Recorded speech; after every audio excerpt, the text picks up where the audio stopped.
Well, my friends, unless you've been living in a cave under a rock or have been in a coma for some reason, you know about what happened to George Floyd and why the country is rioting and outraged and up in arms.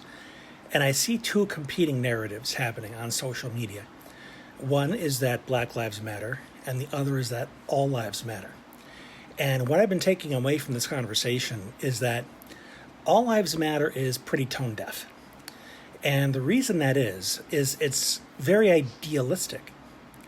It's ideal that all lives matter, that all lives are treated equally, but we're not there yet.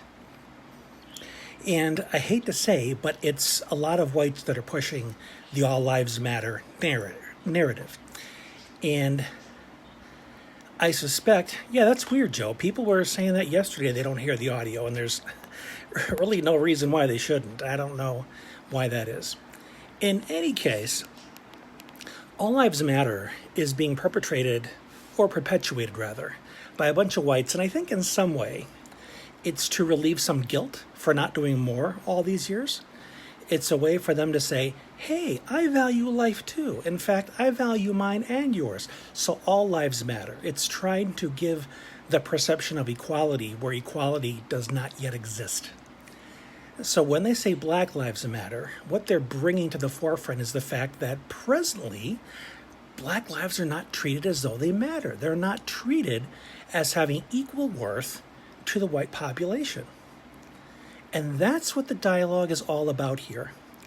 That a black man is so indiscriminately killed on camera by a white police officer as though it meant nothing.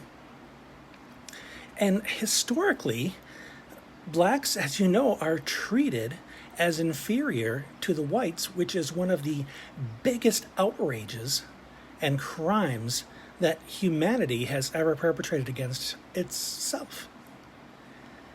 So the focus here needs to be on figuring out how to create that sense of equality with our black brothers and sisters, our Latino brothers and sisters, Asian, and so on. The work now is unpacking and unlearning the biases, the prejudice, all of the learned hate, all of the othering, all of the distance we create between one another, the division. The time is now. Get rid of all of it and replace it with understanding, listening, compassion, cooperation, collaboration, so that we are one people with some obvious complexion differences. But hey, if you look at a garden of flowers, they're all different colors.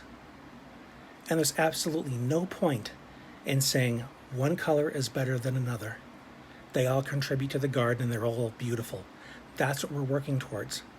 So please, your word usage isn't just word usage. There's power in the words. The words not only mean a lot in present times, but they also have a lot of historical resonance. Black lives matter, and we must remember that. In fact, keep it as a mantra in your mind, so that when you go out into society, you are remembering Black Lives Matter. When you see your black brothers and sisters, you can reach out to them. You can say hi. You can give them a compliment, even though they're a stranger. See them. Acknowledge them. See an equal. Don't see a color, or at least don't see the color first. And don't make any assumptions about what that color means, because it doesn't mean jack on the surface.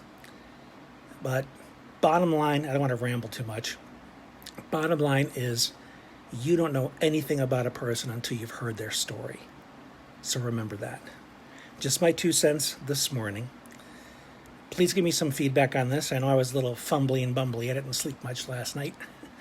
Don't have coffee after 1 p.m. That's all I got to say. So take care of yourselves. Take care of your brothers and sisters. And remember, no matter what happens, you're good enough. Thanks for being you.